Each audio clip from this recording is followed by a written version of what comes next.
Hey, folks. Good to see you again. It's been a long time. Welcome to Suite 301. Coming to you live from Pittsburgh, Pennsylvania, where we're going to give you all the news and updates surrounding Colt Club sports in all of our leagues.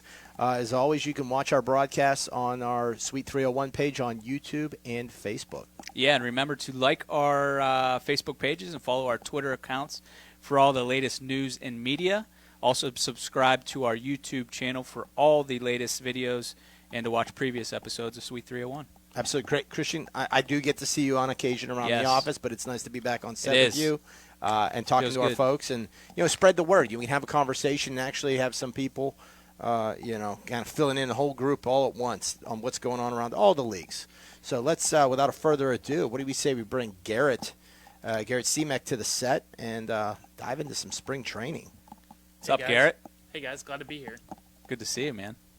Talk to us about spring training. I know I believe we've announced to the teams we're going to a different location, but lots of exciting stuff going down in Panama City. So take us through the spring training updates. Yeah, so we've had spring training open since about August 1st now. We're at 10 teams now signed up with about another 20 to 30 teams still interested.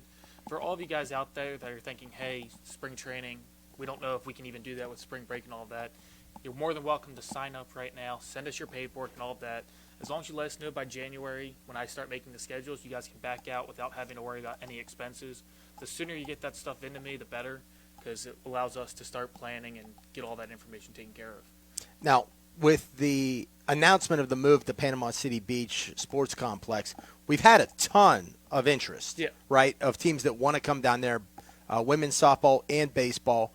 The issue has become some of the schools are getting rid of their spring break, at least for 2021, and a lot of teams just don't know yet if they are going to be allowed to play baseball this spring. Yeah, I mean, I would say I'm up to maybe about 30 teams now that have said, hey, Garrett, we'd love to be there. We just can't send anything in yet because we don't know if we're going to be online only. We don't know if we're going to have spring break, but we want to be there in some capacity.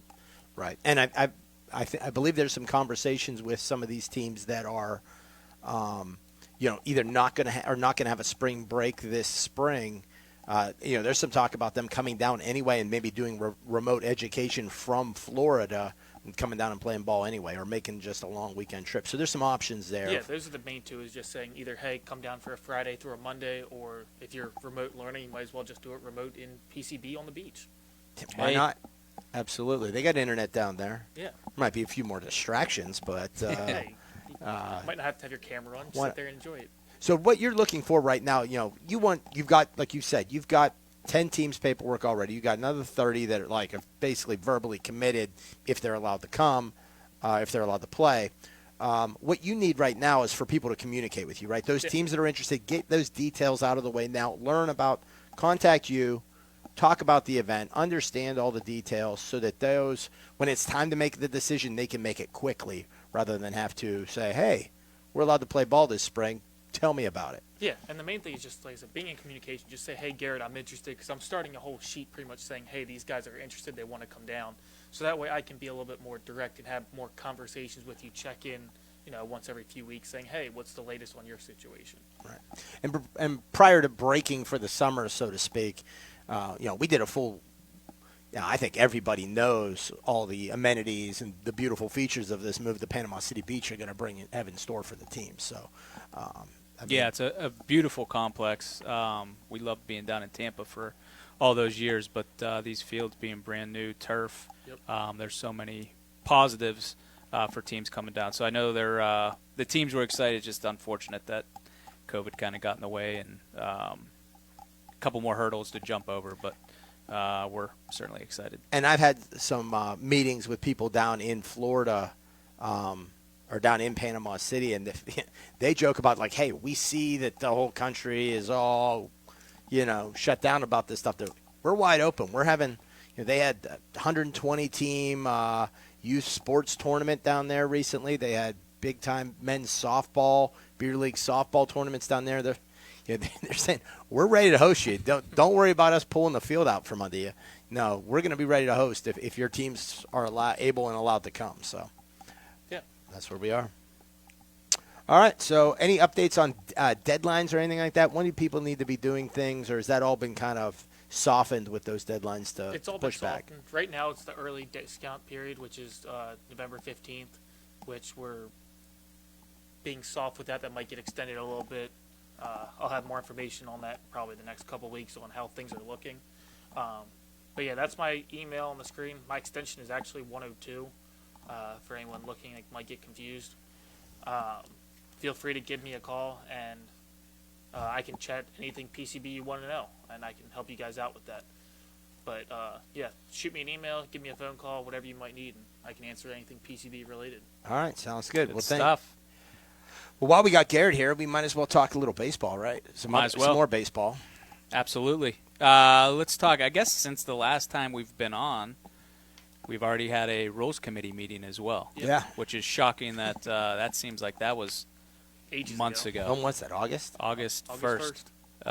We're almost in November. So, yeah, I guess we haven't talked about the specific rules that we've discussed.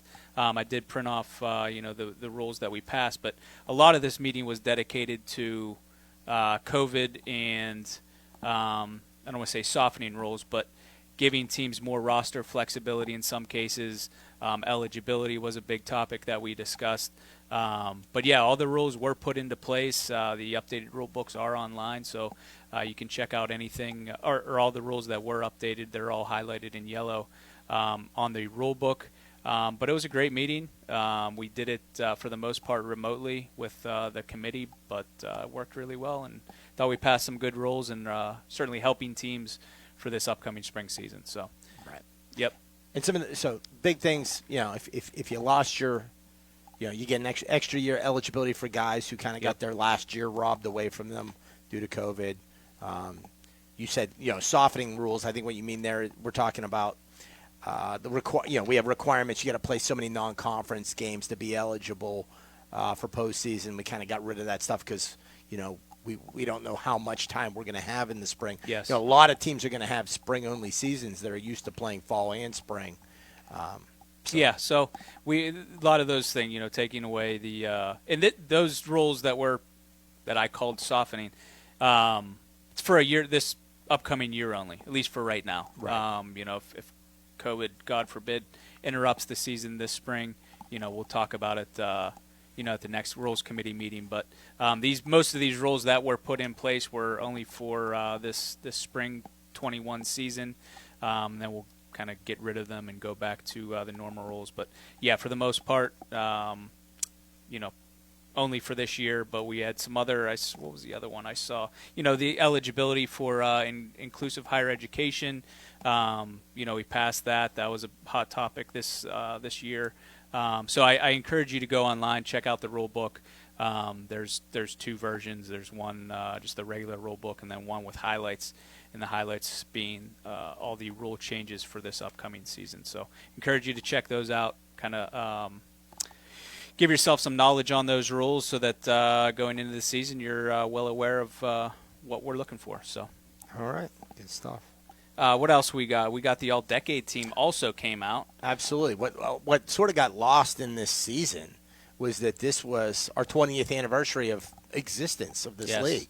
And as we did at the 10-year mark, I know you were around for that, we did an All-Decade team. So this was like our second All-Decade team, and gave us something to do over the summer, and still keep thinking about baseball stuff. And a lot of hats off to Eric Curator for putting a lot of data together. Yep. As we picked this team. So hats off to all the, you see the winners up there on the screen.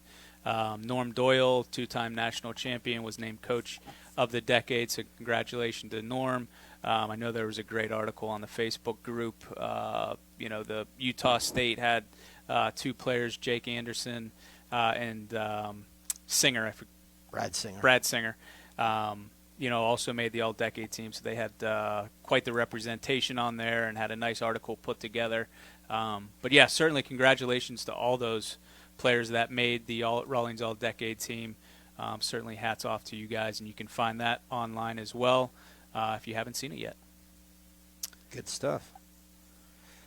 What else are we getting into? We got some fall baseball being played as well, which is absolutely, that's exciting to talk about. Yes. Is in this time where everything on the news is so dreary, we had a couple teams that got to play some baseball this fall. Yes, and we've been trying to do our best as a league to really promote those games because it is positive news. I know a lot of teams, most of the teams have been shut down in the fall, but we have had quite a few, or I should say a small handful of teams that were eligible to play, allowed to play, and they certainly got on the field to play.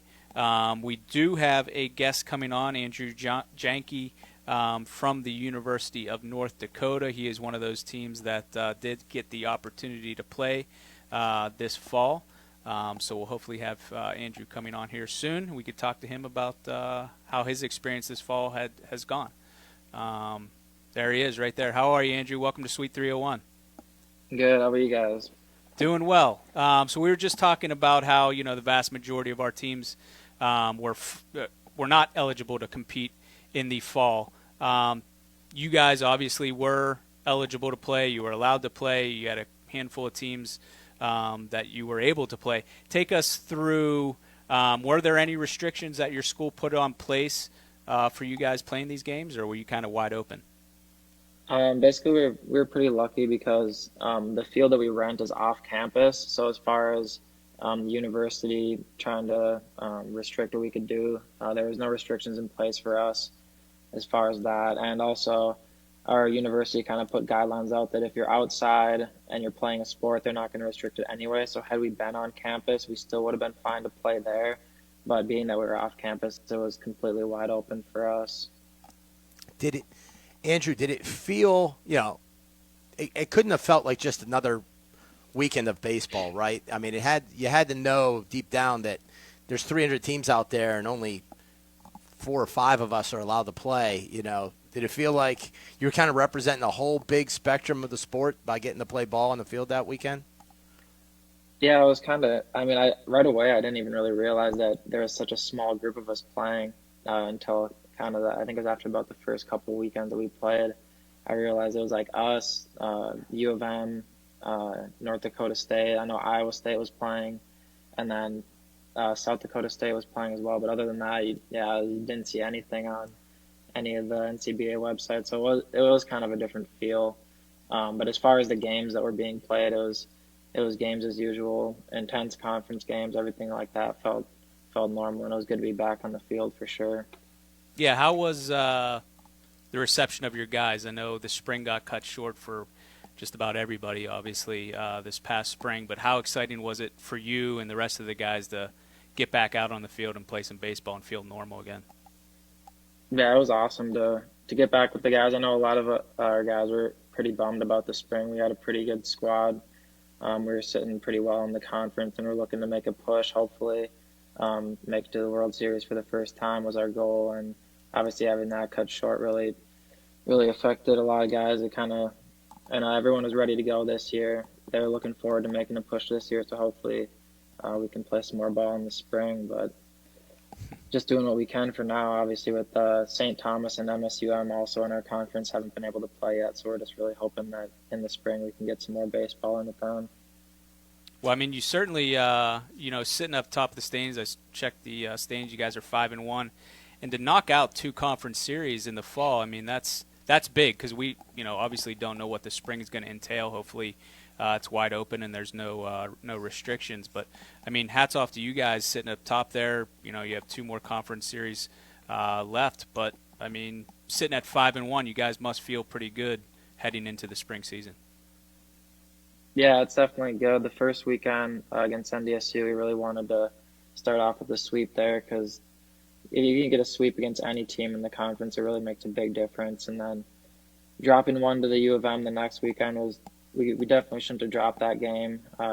We went up big on them in the second game, then we came out hot. We were up 7-2 and ended up dropping that, but still going 2-1 with them was good. And then NDSU took 2 off of the U of M the next weekend, so it really put us. They're both sitting at 2-4 with us at 5-1, so put us sitting pretty good. Pretty optimistic for the spring as far as standings wise and everything, but honestly just glad that we're getting to play baseball and competitive baseball. Being able to actually play conference games it's a lot more fun than we get games around here against other D2 schools, NAIA schools, and those are really fun too, but it's really nice having that competitive edge to the games when you're playing a conference team. So talk to us a little bit about your roster. Like, are you returning a lot of guys? Did you pick up any new freshmen over the course of the turn of the school years? Who's the big bat in the lineup? Yeah, we returned quite a few guys actually. So we had Kyle Piaski. He's our four hitter, usually designated hitter, and he's been around for a while. He was actually one of the guys where he was in his last year of eligibility last year, but was granted another year with the COVID rules that were in place. So it was really good to get him back. I was expecting to have him out of the lineup, which is he's a tough guy to replace. He swings a good bat, and he's been swinging a good bat all through his career with us. So it's good having him. I think we picked up 6 guys this fall out of tryouts. Good third baseman, a couple good pitchers for us that have really been helping us out through the stretch. So, the guys that we picked up really have proved themselves, and it's been awesome having them on the team, as well as the guys that we had last year. We only lost a handful from last year, so we're sitting pretty good right now as far as depth, I think.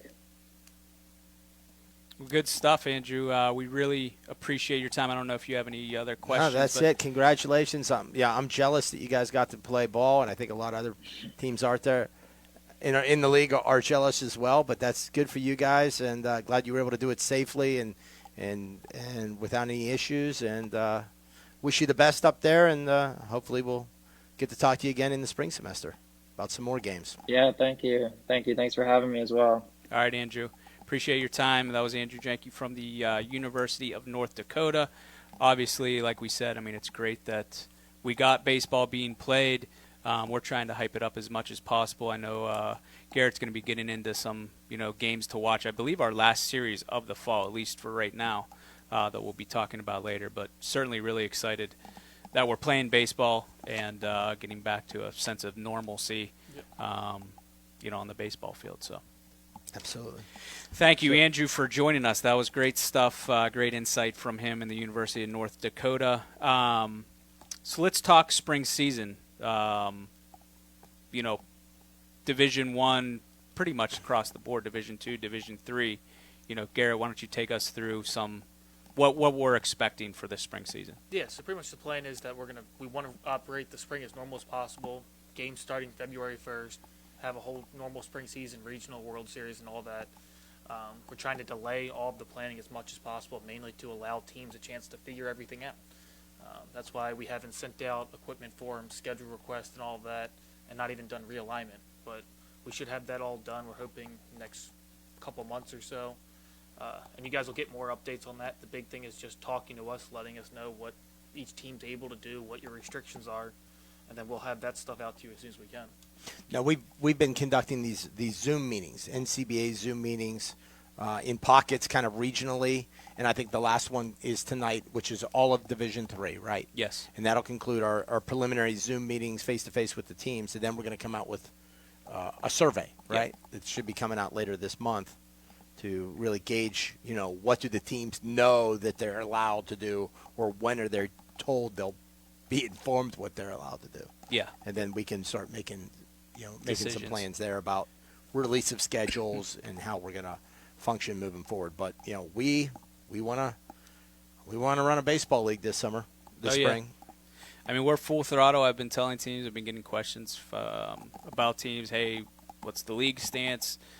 We are certainly planning 100% on conducting a normal regular spring season. But yeah, as Garrett and Sandy have mentioned, we plan on getting a survey out to you guys, hopefully at the end of the month, with some specific questions on there that will help us determine, when we need to get schedules out, when we need to realign, when we can get your equipment out.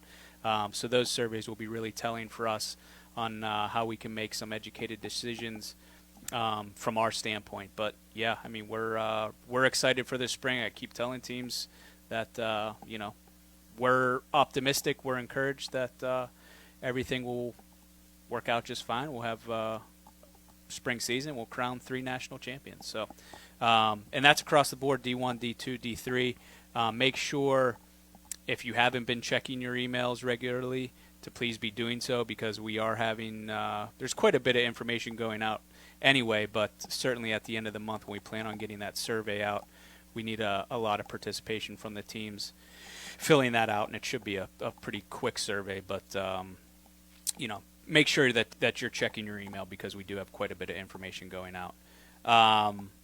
We did touch on games to watch. Garrett, you do have a set of games to watch for this upcoming weekend? Yeah, so the only game scheduled I say right now is North Dakota State at Iowa State, Division I versus Division II opponent. Should be extremely interesting watch. It's essentially been a round robin, essentially, of Iowa State playing the 3 Division II teams that are able to play this weekend. And then we have one other one that might happen this weekend, and that's Missouri S&T versus Kansas State.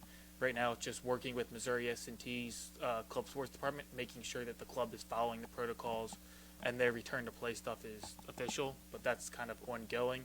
That we should know by Thursday morning if they will in fact play or if they will not. So Okay. that would be our second series to watch, which could be really cool because that's 2 teams that haven't been able to play yet this fall. Yeah, those are 2 fresh new teams that I haven't seen, on the previews online. But yeah, hopefully they'll get to play, and certainly that you said Missouri S&T has to follow the guidelines. Yeah. I'm sure a lot of schools have those return to play guidelines specific for their school.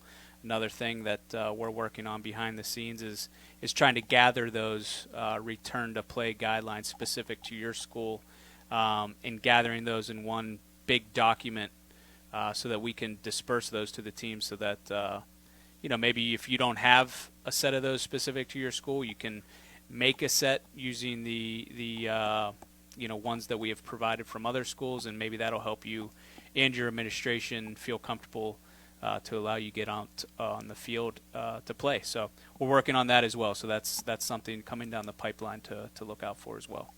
Outstanding. Well, how about let's move on to NCBA new teams. Do we have any new teams to report for this season that have come on?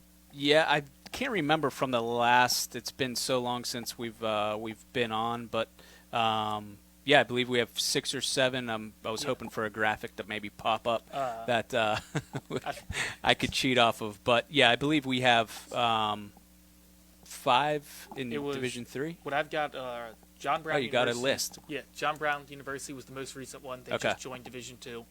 So they joined. Gustavus Adolphus joined in Division III. They're up in, I believe it was Minnesota was their area. University of Boston has joined. UMass Boston and Alfred College were the ones that I had all joining Division III. Yes, and Harvard University was another school that joined, but unfortunately very early on they were one of the schools that went fully online for the fall and spring semester. That decision was made pretty early, so they weren't going to be able to compete, so they had to back out. But Harvard was a school that was excited to be on board, but will be on board for hopefully next year. So what else we got here?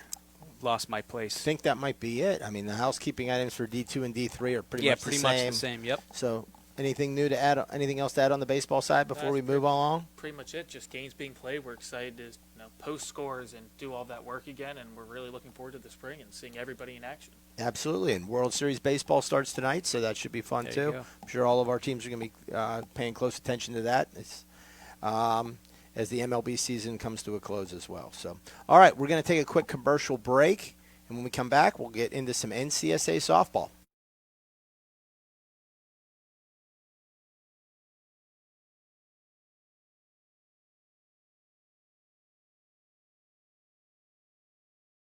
The Game is the official headwear sponsor for Cold Club Sports. They offer our teams quality headwear such as hats, visors, boonies, and beanies for a great low price. All items are customizable to meet our team's needs. Contact Felicia.Battaglia at coldclubsports.com for all of your headwear needs. Rawlings is the official uniform, apparel, and equipment sponsor of the NCBA and NCSA. All member teams receive up to 45% off on all Rawlings orders. All uniforms and apparel options are fully customizable. If you have any questions, feel free to reach out to Justin Rickert at justin.rickert@coldclubsports.com or call at 412-321-8440 extension 111.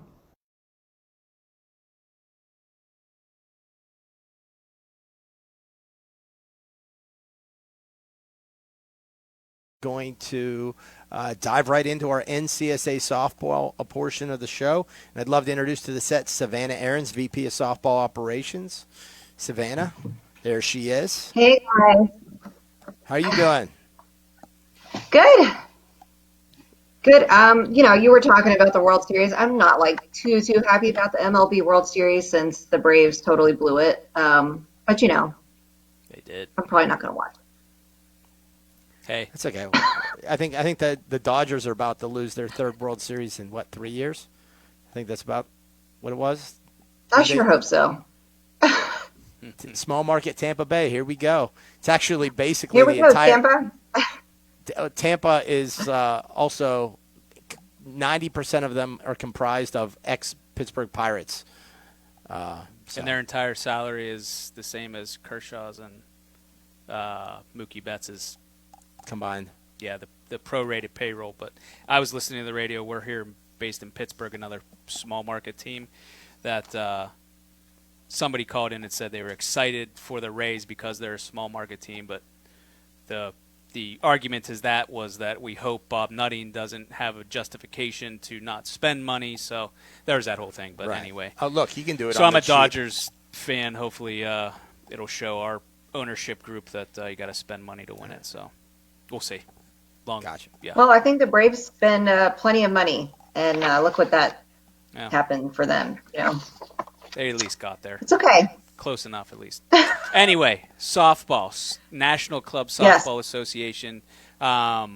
We had fall games. Is that correct? We did. We had two series between the same two teams, Lake Superior State and Adrian College, who's a brand new team to us this season. They did a home and home, 3 games each. Lake Superior State did sweep both of those series. But it was great. The second series was at Adrian College, and they actually had live video feed, and you guys can go back and watch those if you're hungry for some softball. They're actually up on the Adrian Club Softball schedule page. You can go click on those and rewatch those games if you are feeling fancy. All right. Good That's to cool. know. I wish I'd known that when the games were being played. I would have tuned in live. Well, you gotta maybe you should be more available on like social media because that's where you find that stuff out at. That's true. That's true.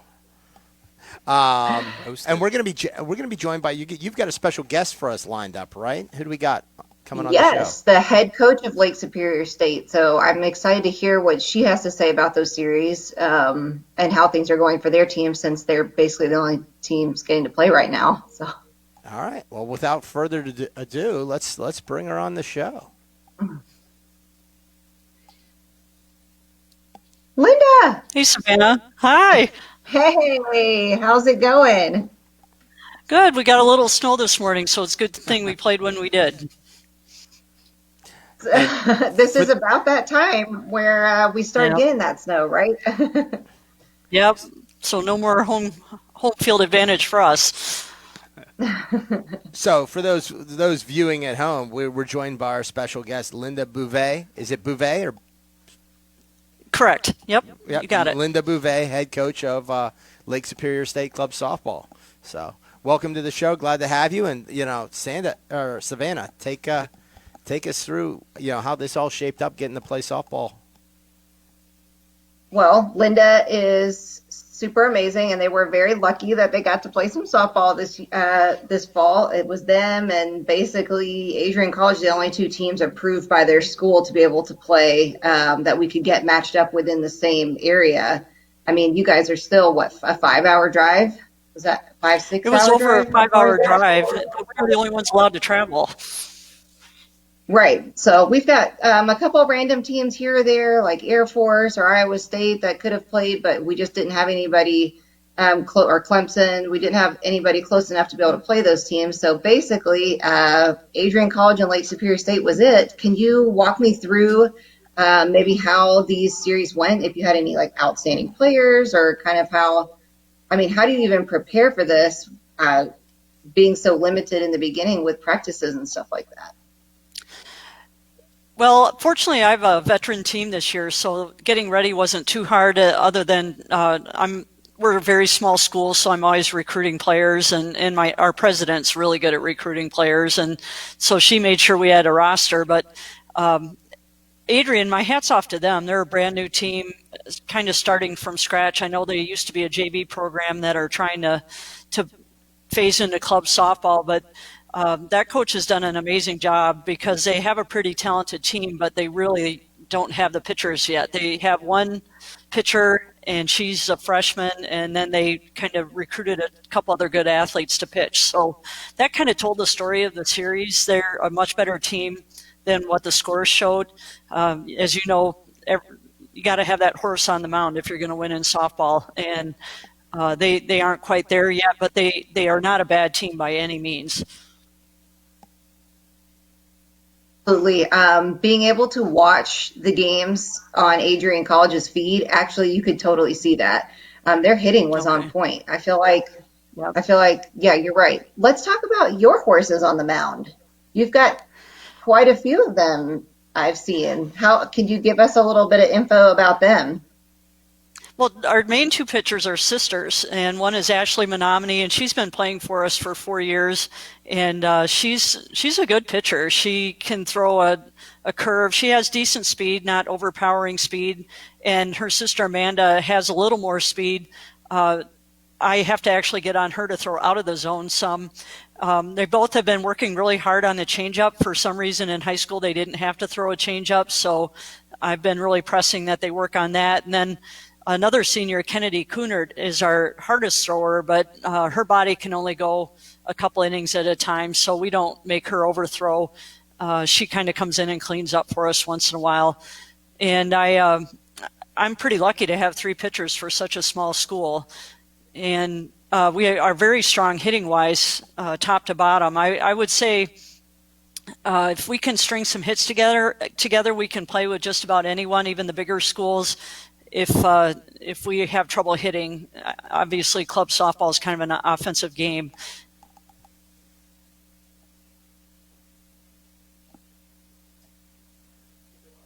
Oh, looks like we may have lost We moved Linda. Coach Bouvet. Oh wait, we got her back. All right. Hang on, Coach, you there? I can hear you. We can hear you too. Okay, good. So sorry Coach, about that. I must have had an internet issue. That's all right. This is Christian Smith here from Cole Club Sports, but I wanted to ask you, I mean, obviously in a normal year, there's going to be quite a few softball teams playing in the NCSA. Obviously, only two playing this fall, at least so far. For these games to happen, was there any – I know you guys did a home-and-home against Adrian. Were there any restrictions that either school had to put in place? Were there any guidelines that your schools put in place that you guys had to follow and make sure these games happened? Not too much. Our state has a mandatory masking rule for high school and college athletics right now, so we were required to mask during the games, but other than that, it was pretty normal. Okay, good. So players were wearing masks during competition, not just on the bench. Right. Okay. And I'm not a huge proponent of that, but it's a state rule. So I do get nervous about how that affects their ability to breathe and things like that, but I understand the reason for the rule too. Right. And eventually it comes down to the decision, do you play with a mask or don't play at all? Exactly. The kids want to play. Right, exactly. Mm-hmm. Absolutely. Now, the schools did not require any sort of testing, thermometer checks, nothing like that prior to game? No, they didn't. They do have a symptom check, but we don't have to take temperatures. Our school doesn't have a lot of testing opportunity. We have tested our student body twice, I think, voluntarily. I also work for an NCAA Division II conference, so I know what the testing protocols are going to be for NCAA athletes, but club sports are not going to fall into that. Gotcha. Okay. Well, congratulations on the 6 wins this fall. Congratulations on getting to play. And that's really exciting stuff considering, out of 140 teams, only 2 got to play, and you get to be one of them. So, and you did it successfully. So that's awesome. What a great start to the fall season, and hopefully this is a nice return step back to where we all want college club sports to be, and hopefully it rolls smoothly into the spring. Well, I hope so too. That's always kind of an iffy proposition in Michigan. We don't know for sure if we're able to play spring softball sometimes. So I'm really keeping my fingers crossed that we're able to play some games this spring, COVID or no COVID. Might have to play them in the snow. That's right. All right, Savannah, are you still there? Do you have any other questions for Linda before we sign off? No, just a big shout out to you, Linda. You've always been such a good, role model for our teams. I really am happy that Adrian College got to actually play you for their very first series. I mean, if COVID hadn't happened, I don't know if that would have ever happened. So being able to have you guys as the welcome boat for them, I'm really actually very appreciative of that. And I know Miranda, their coach, has said some really positive things. So I think this is, for them, and actually a really positive start. So thank you so much for being willing to come on, and hopefully, like you said, we're going to be playing softball this spring. I'm all about it. Well, thanks a lot, Savannah, and thanks for everything you do. And I really missed you at the tournament this year. I sure hope we can see you next fall in Indiana. Yes, absolutely. All right. Well, thank you, Coach, and appreciate your time, and good luck in the spring. Great. Thanks a lot, guys. Absolutely. Absolutely. All right, Sav. So, nice interview there with Coach from LSSU. Savannah, talk to us about new teams. Like, where are we on the new team front for club softball for this heading into this year? Yeah, so we've got 5 new teams that have joined for this season, Adrian College being one of them. We've mentioned them quite a bit this show already. So maybe we'll need to get Miranda, their coach, on next time to have her talk a little bit about. I would love to hear their side of how that series went. Like I said, Linda's great to work with, so I'm sure they had a great time. As you can see on the slide, we've also got Bellarmine, Cal Berkeley, UVA, and George Washington, who are all brand new teams this season. I think they, along with the other 140 teams in the league, are just waiting and being very hopeful that we're going to get to play lots of softball this spring. Absolutely. And now, as we talk about this coming spring, let's walk through the NCSA's plans for executing this spring, basically a spring-only season. You want to take us through where you foresee we're going to be going and how we'll dates, get there. decisions, how we're going to get there. What's the roadmap? Yeah. So if you guys just heard, it's basically very similar to the baseball side of things. We have not played any conference games this fall at all, so it will be the entirety of the NCSA conference schedule will be this spring. And we will be sending out that Google form later this month, and that's basically going to gauge as to where we are in terms of needing to release schedules for everybody. And that's pretty much going to be our baseline. Once schedules, are starting, schedule request forms are due, that's basically going to be our baseline as to who's in and who's out. We'll start realignment from there, and we'll release conference schedules from there as well. If you guys saw the FAQ that went out last week, I don't think you guys mentioned it on the baseball side of things, but that also might be able to help teams answer some of those questions as we move towards the spring. It's basically a return to play document. And it's got some tentative dates on there. Again, after we get this Google form completed by all of our teams, we'll have a lot more information.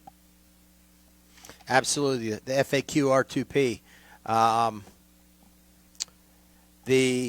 One of those things, a lot of teams have been asking us is what are the protocols going to be for when we return? Are we going to have to wear masks on the field? Do we have to socially distance in the dugout and things like that? And, we've been pretty much uniform around here. What we want to do is leave that up to the local jurisdiction. What are the policies of wherever the competition is actually occurring?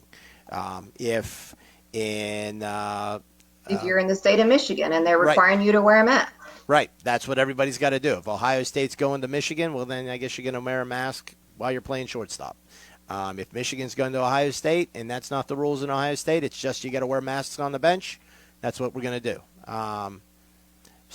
It's going to be, and our plan is that teams got to report the requirements to their opponents a week in advance so they can prepare.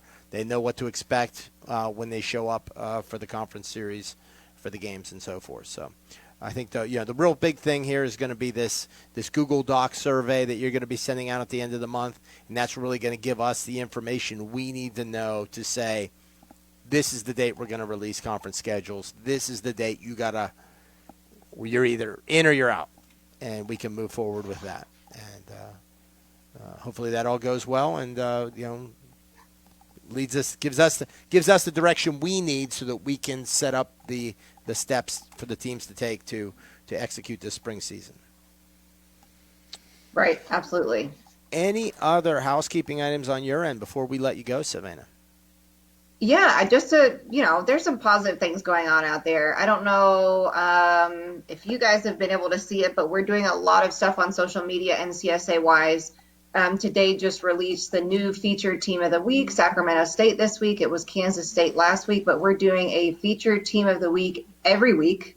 And I've got featured teams full up for the next 7 weeks. So if you're interested in getting your team featured, please make sure to fill out that application. It's super short, super quick. Submit photos, videos, just a few quick answers to, who's your team mascot, do a quick fun facts, and we'd love to be able to feature your team. We love being able to see what your teams are doing, and even an outlook. It feels like everybody's got a super positive outlook as we look towards the spring. So that makes me super hopeful.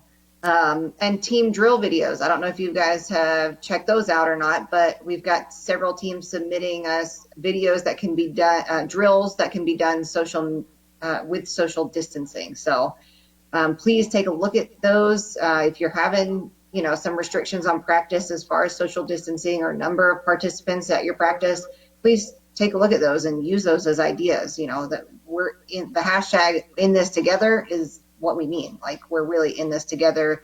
We've got these teams that are putting together these videos for us, and we really appreciate that, supporting one another.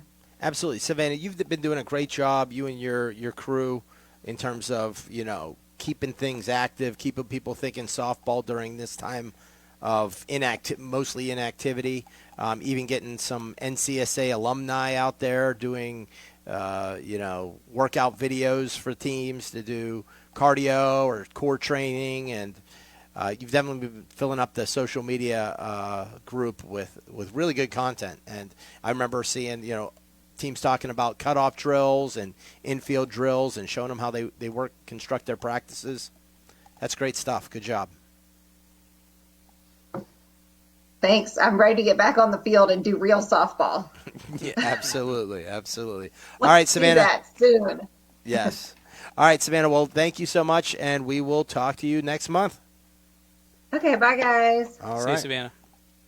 All right. So, Smids, let's move on to some men's NCBBA basketball, which you are the king dog of that area. What do we got? Well, I mean, I know first up on our docket is it mentioned Zoom meetings, and we've I think we briefly discussed it, that we've concluded baseball Zoom meetings. We actually concluded the basketball Zoom meetings. The men's basketball. Men's basketball, sorry, Zoom meetings. But those I thought have been great. I wish in some of the areas they were a little better attended. But we hope to have do those Zoom meetings again. I don't know the next time we'll be getting into those, maybe next month. But I thought they were a great opportunity for teams to ask us as a league questions, exchange ideas with other teams on the Zoom call. Tonight we do have the D3 Zoom call and have gotten some pretty good response about teams going to participate in that tonight. But yeah, I thought the basketball Zoom meetings went really well, and we were able to give the teams some information on the spring season. They had a lot of good questions. So I thought they've been really good, and if you missed out on the first round of Zoom meetings, we do plan on hosting them again. So again, be on the lookout, check your emails, make sure that you're on the next one, because it is a lot of great information, and I'm happy that we're able to do them. You mentioned a lot of good questions. A lot of the return to play FAQ questions came from questions people asked during these Zoom calls. Yes. So, yeah, definitely good insight there. But as far as new teams go, We've added, I think, there you go. You see 1, 2, 3, 4, 5, 6 new teams to the NCBBA Men's League. Right now, I'm also very heavily trafficking the recruiting trail with emails out to possible new teams. Have had some great feedback, or I guess should say great response from new teams. I've talked to South Atlantic teams. Have had really good feedback from them. New England, North Atlantic, the Northern Pacific and Southern Pacific. I've gotten emails out to and discussions with. So we're really hopeful that, again, the spring is a lot of uncertainty on universities' side of things. But we as a league, as mentioned before, are full throttle, plan on hosting a spring season. A lot of these new teams and even our current teams, are kind of unsure of, like, should I turn in an LPA?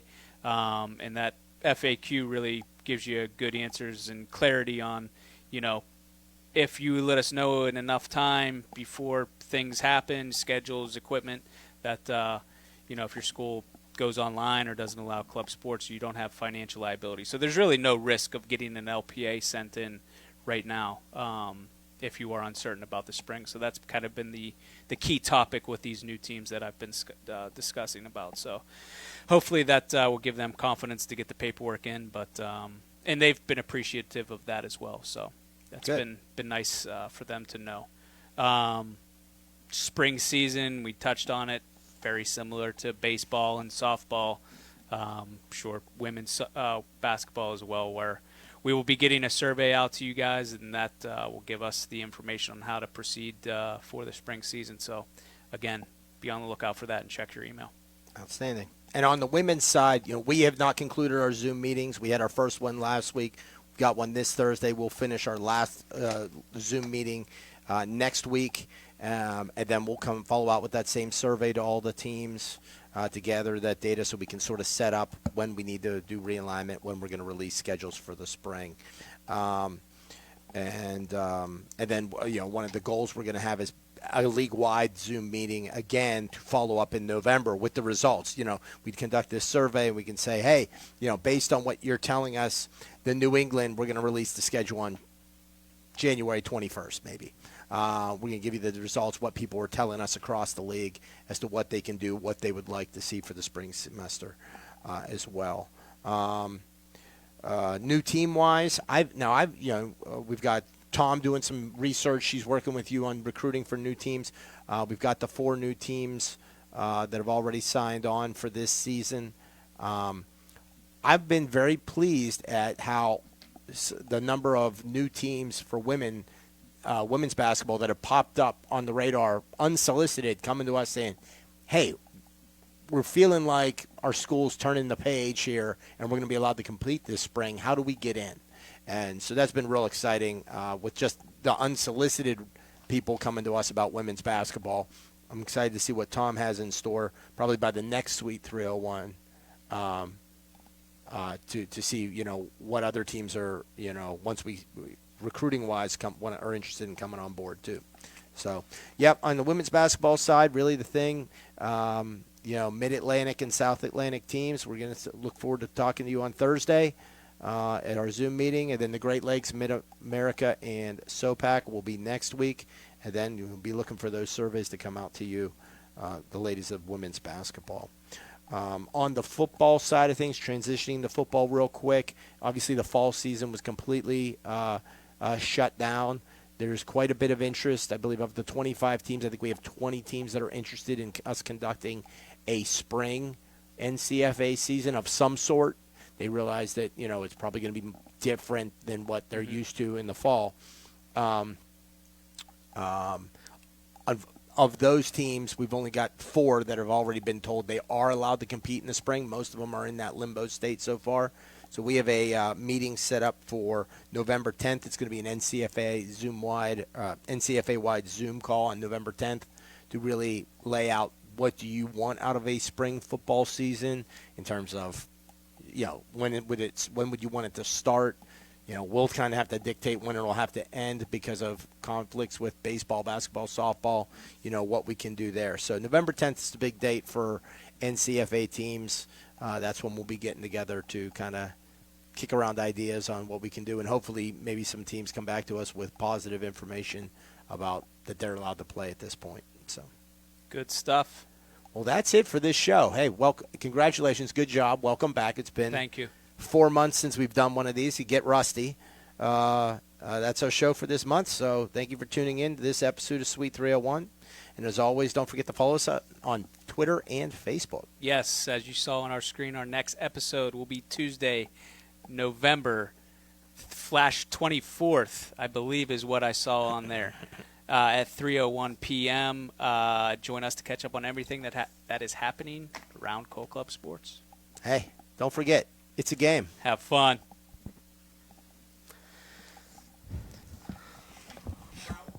Ah.